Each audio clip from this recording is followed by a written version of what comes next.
Bharatiya Janata party को त्याग पत्र देकर जनसुराज के सिद्धांतों पर चलने वाले वरिष्ठ नेता धीरेन्द्र अग्रवाल को जनसुराज ने गया विधानसभा सीट से अपना उम्मीदवार घोषित किया है। अग्रवाल ने बताया कि वह कई महत्वपूर्ण एजेंडा को लेकर चुनावी मैदान में उतरे हैं और 20 अक्टूबर को अपना नामांकन दाखिल करेंगे। जनसुराज के उम्मीदवार धीरेन्द्र अग्रवाल ने अपनी राजनीतिक पृष्ठभूमि का हवाला देते हुए बताया कि वह पूर्व में चतरा झारखंड से 3 बार लोकसभा के सदस्य रह चुके हैं। उन्होंने गया के मौजूदा हालात पर गहरी चिंता व्यक्त करते हुए कहा, मैं गया को देख रहा हूं कि यह बीते 35 सालों में कितना पिछड़ा हुआ है। इस पिछड़ेपन को उजागर करने और इसे दूर करने के लिए जनसुराज के सिद्धांत की काफी जरूरत है। उन्होंने कहा, स्पष्ट किया है कि उन्होंने भारतीय जनता पार्टी से त्याग पत्र दे दिया है और अब जनसुराज के समर्थकों के साथ जुड़कर गया को एक सार्थक एवं समृद्ध क्षेत्र बनाने के लिए आगे आए हैं। धीरेन्द्र अग्रवाल का मुख्य फोकस गया के विकास, शिक्षा, स्वास्थ्य और स्थानीय मुद्दों को राष्ट्रीय पटल पर लाने पर रहेगा। इस अवसर पर जनसुराज के वरिष्ठ नेता मोहम्मद अमजद हसन ने भी अपनी बात रखी। उन्होंने जनसुराज के सिद्धांतों की महत्ता पर जोर देते हुए कहा, जनसुराज का सिद्धांत केवल गया के लिए नहीं बल्कि आज पूरे बिहार के विकास के लिए निर्णायक साबित होगा। उन्होंने विश्वास जताया कि जनसुराज के विजन और नीतियों से ही बिहार की मूलभूत समस्याओं का समाधान संभव है और राज्य सही मायने में तरक्की की राह पर आगे बढ़ेगा। धीरेन्द्र अग्रवाल का नामांकन और उनके चुनावी मुद्दे गया की राजनीति में एक नया मोड़ ला सकते हैं, खासकर तब जब वो 35 सालों के पिछड़ेपन को मुख्य चुनावी एजेंडा बना रहे हैं। उनकी उम्मीदवारी और जनसुराज के साथ उनका जुड़ाव गया के मतदाताओं के बीच एक नए विकल्प के रूप में देखा जा रहा है। आज की प्रेस कॉन्फ्रेंस का मुख्य उद्देश्य था, मैंने ये बताने के लिए बुलवाई थी कि मैंने भारतीय जनता पार्टी से त्यागपत्र देकर छोड़कर जनसुराज पार्टी की नीति सिद्धांतों के साथ अपने आप को जोड़ने का निश्चय किया और जनसुराज पार्टी के द्वारा मुझ पर विश्वास करके गया शहर संसदीय क्षेत्र से मुझे अपना उम्मीदवार बनाया गया और मुझे पूर्ण विश्वास है गया शहर की जनता का मुझे पूर्ण रूप से समर्थन मिलेगा, प्रेम मिलेगा और मैं भी उनके विश्वास पर पूरी तरह से कामयाब होगा। इसी उद्देश्य से आज की ये प्रेस कॉन्फ्रेंस बुलाई गई। सर, कई पार्टी हैं, भाजपा है, महागठबंधन है, क्या ऐसा होगा जनसुराज में जो आप लोग बोल रहे हैं, क्या खास होगा? भाजपा को भी पिछले 35 साल से लोग देख ही रहे हैं, बाकी दूसरों को भी देख रहे हैं। जनसुराज अभी नई पार्टी है, 2 साल से बनी है। उनकी नीति सिद्धांत और जो है कि स्पष्टवादिता भी देख रहे हैं। विकास कौन कर सकता है ये जनता को समझेगी, इसलिए वोट करेगी। गया में सर क्या क्या चेंजेस करना चाहेंगे अगर आप? गया में बहुत सी समस्याएं हैं। सड़कें ढंग से नहीं हैं, नालियाँ नहीं हैं, जो है गांधी मैदान की स्थिति देख लीजिए, क्या स्थिति है, जो है पूरा शहर जाम से त्रस्त रहता है। उसकी व्यवस्था सुधारने के लिए कुछ भी कोशिश नहीं की गई। बहुत सी समस्याएं हैं। पार्किंग की व्यवस्था नहीं है। कोई विद्यालय तो खुले हैं, लेकिन विद्यालय खुले हैं तो विद्यालय में गरीब बच्चों के लिए नहीं है। बहुत सी समस्याएं हैं।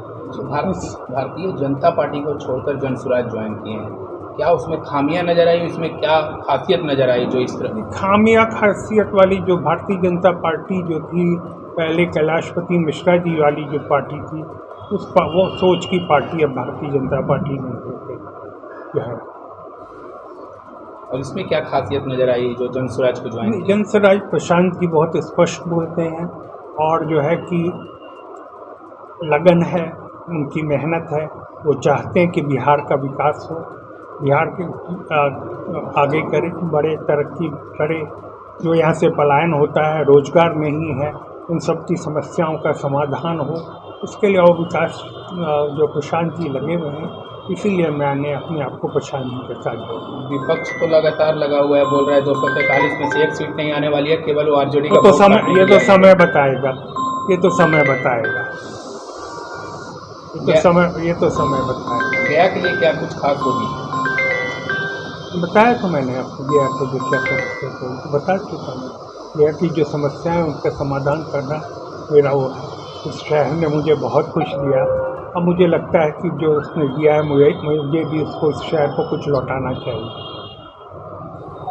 कई पार्टी दावेदारी ठोक रहे थे जनसुराज से, गया से भी, लेकिन उनको टिकट न दे करके आपको दिया गया है, तो कई नाखुश भी हैं इस चीज़ को लेकर। मुझे नहीं लगता कि कोई नाखुश है, मुझे नहीं लगता। सभी अपने हैं, सभी अपने। साथ देंगे सर? सब साथ हैं, सब साथ। क्या कुछ अपील करना चाहेंगे जनता से इस बार? जनता से यही कहना चाहूँगा कि जो अच्छा है वो उसको वोट दें, जो अच्छा है उसको वोट दें, जो क्षेत्र का विकास कर सकता है उसको वोट दें। मेरा नाम धीरेन्द्र अग्रवाल है। मैं चतरा से 3 बार लोकसभा का सदस्य रह चुका हूँ। बहुत सारी प्रक्रिया होते हैं। सबसे पहले आप लोग का शुक्रिया और धन्यवाद।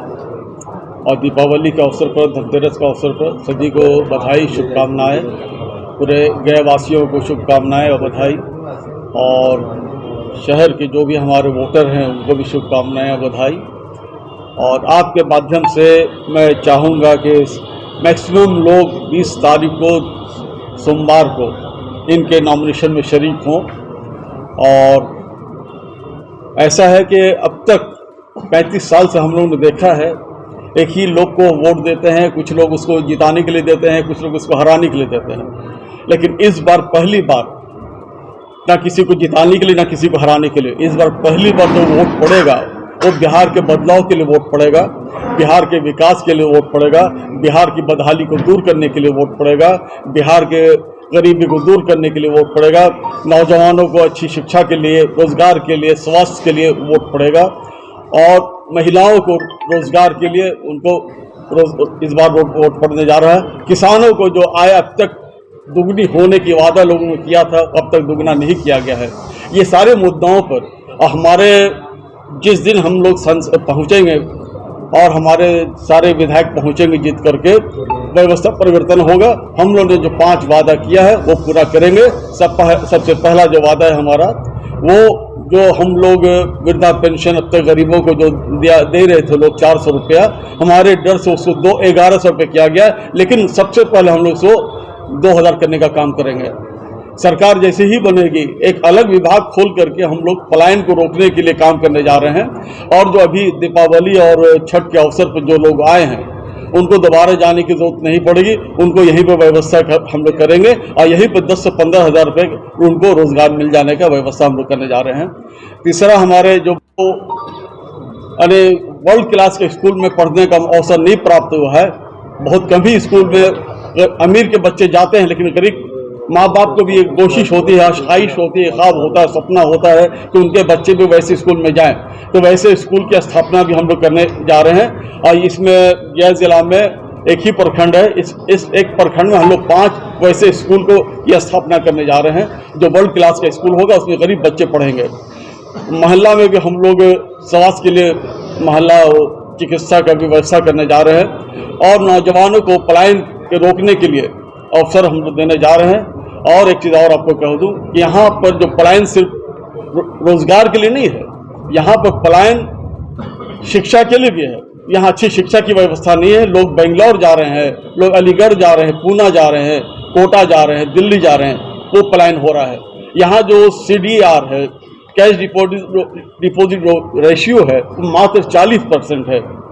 और दूसरे जगह हम गुजरात के कुछ लोग से बात कर रहे थे तो वो लोग बता रहे थे 127% OCD रेशियो है।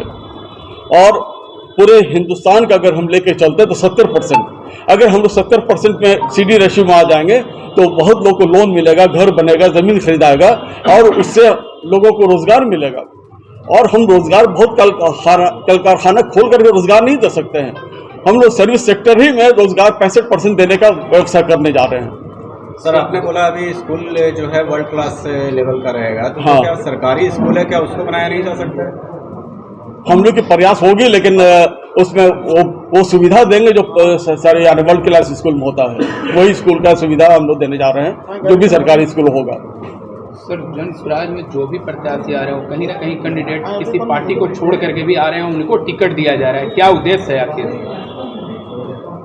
आपका सवाल बहुत अच्छा है। हमारे नीति सिद्धांत से जो जुड़ेगा वो हमारे लिए नया नहीं है और कोई दूसरे पार्टी से वो मतलब नहीं है। दूसरी पार्टी का नीति सिद्धांत उसको पसंद नहीं आया और हमारे पार्टी के नीति सिद्धांत अगर पसंद आता है तो हम उसका स्वागत करते हैं, स्वीकार करते हैं और उसका हम टिकट देते हैं।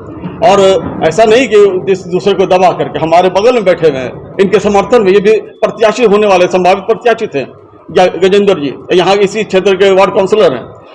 इन्होंने स्वागत किया इनका, किसी को तकलीफ तो हुआ नहीं है, सारे लोग स्वागत कर रहे हैं। सारे लोग ने आला कमान पर भरोसा जताया है कि जो भी प्रत्याशी आएगा हम लोग जिता करके भेजेंगे।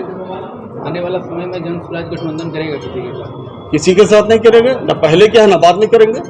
राष्ट्रीय कार्यकारी परिषद के सदस्य, नेशनल एग्जीक्यूटिव काउंसिल के मेंबर मोहम्मद अमजद हसन। शुक्रिया, धन्यवाद।